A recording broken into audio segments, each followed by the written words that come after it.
Hey everyone! On the 4th of July, President Trump signed the new tax bill into law.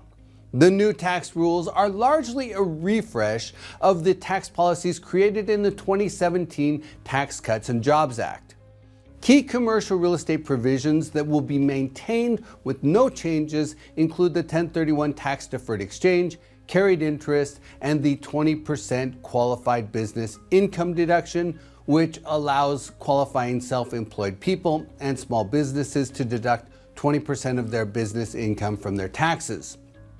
In addition, the current tax brackets for corporate and personal income remain the same, although they have been increased for inflation. But I'm now going to highlight 7 positive updates for commercial real estate investors in the new tax act.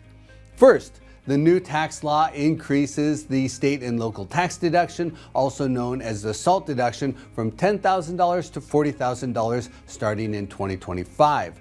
Under the new rules, the SALT deduction phases out at incomes above $500,000, and this provision will expire in 2030. Second, a provision of the new bill would increase the gift and estate tax exclusion to $15 million for single filers and $30 million for married people filing jointly.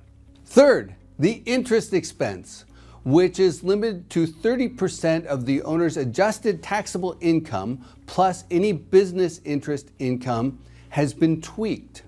The new calculation for the adjusted taxable income no longer includes depreciation, amortization, or depletion deductions. So basically, investors will be able to expense more of the interest they pay. Fourth, the low-income housing tax credit program has been expanded. Starting in 2026, the credit allocations will be increased from 9% to 12%, and the new law reduces the private activity bond financing threshold for 4% credit deals from 50% to 25%, and this will basically make it easier to access the tax credits in bond-constrained states, and this will increase the development of affordable housing under the Section 42 Low-Income Housing Tax Credit Program starting next year. Fifth, opportunity zones have been renewed permanently. The new opportunity zone rules will be on rolling 5-year deferral periods with a step-up basis of 10% on the invested capital gains after 5 years. That said, there's a lot of new eligibility requirements, and the census tracts that qualify for inclusion in opportunity zones will be redrawn using a stricter criteria.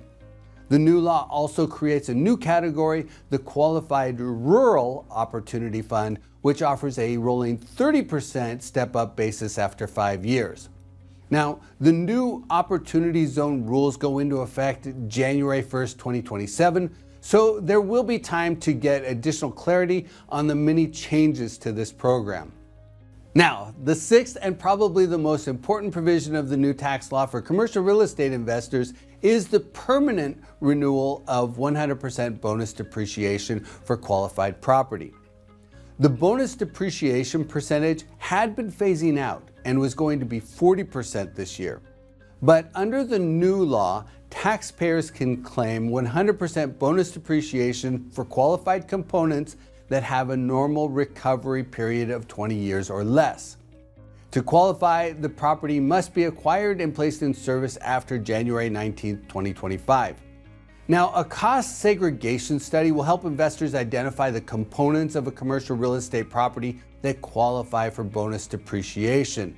That could potentially include things like appliances, HVAC systems, removable interior partitions in self-storage properties, furniture, and more. The seventh provision is in the same vein. The Section 179 bonus depreciation, the cap on that was increased to $2.5 million.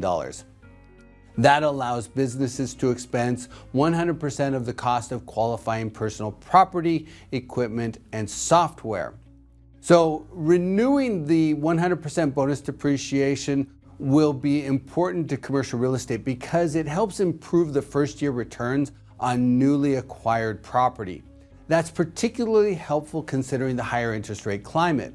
In many cases, the going-in cap rates on properties have been on par with or even below the interest rates on the debt capital, resulting in negative leverage. Boosting the depreciation of the qualifying components in the first year to 100% could change the calculus and move a property into positive leverage in year one.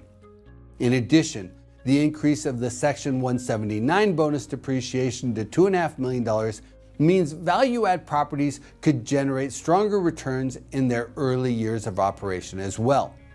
So that brings me to one of the most important benefits of passing the new tax law. Finalizing the tax rules will reduce uncertainty. It's hard for investors to make decisions when they don't have clear policy. And by getting this law signed off, investors will be able to integrate the new taxes into their long-term strategies and decisions. And that will help investors keep their eyes on the horizon.